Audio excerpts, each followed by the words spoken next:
السلام عليكم كسو دواada daawadayaal barnaamijkeena aan uga hadlayno waxyaabaha aasaasiga u ah qofka muslimka inuu ogaado waxaana maanta ku soo qaadanaynaa dagaalkii ama qaswadii Qaadisiya kadib markuu xilka qabtay Umar bin Khattab wuxuu u magacaabay Sa'ad bin Abi Waqqas inuu noqdo hogaamiyaha dhanka Ciraaq asoo bedelayo Muthanna bin Harith kaasoo xanuunsanayay oo geeriyooday intuu dhicin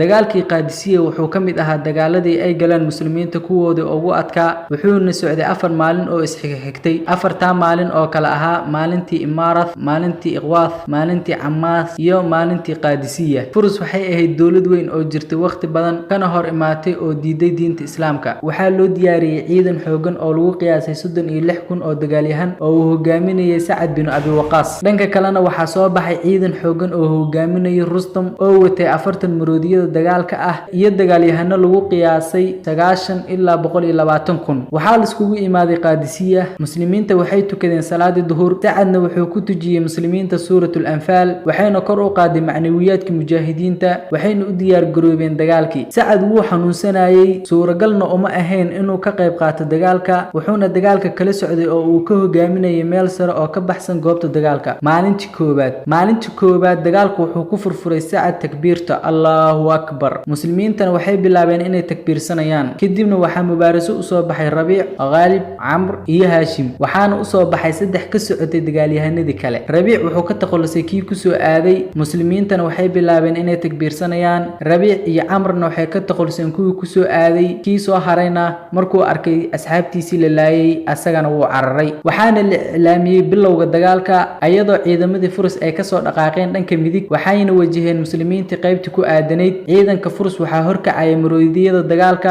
fardowlada muslimiintana waxay isku dayayeen inay ka hortagaan laakiin fardowlada iyo maroodiyada dagaalka ee ay wateen Furs waxay awoodeen inay riixaan muslimiinta dhanka midig Sa'ad wuxuu amray in la xoojiyo qaybta midig ee lala soo kacay waxaana ku biiray rag ka tirsanaa qaybta dhexe dagaalkii waa sii daraaday haddana Sa'ad wuxuu amray in la xoojiyo waxaana ku biiray rag ka tirsanaa qaybta bidix Rustam wuxuu arkay Janis wuxuuna amray in dagaalka lagu qaado qaybta dhexe iyo qaybta bidixba waxaana dib loo riixay safafkii muslimiinta Sa'ad bin Abi Waqqasna wuxuu ka fikirayay qorshihii muslimiinta lagu xoojin lahaa si dib loogu celiyo cadawga Caasim bin Amr oo ahaa qaa'idka qaybta bidixe ayuu la tashtay Caasimna wuxuu go'aamiyay in rag khatar loo diro inay wajahaan maroodiyada oo ay garab siiyaan fardowleyda waxaana laga takhalusay maroodiyadii culayska ku hayay fardowleyda muslimiinta dagaalkii aad ayuu sii adkaaday waana la isdhaqaajin waayay ilaa ay ka dhacday qorraxdii taana waxaa ku dhamaaday maalinkii koobaad ayadoo uun guuleysan labadii ciidan midkoodna halkaa ha inoo joogto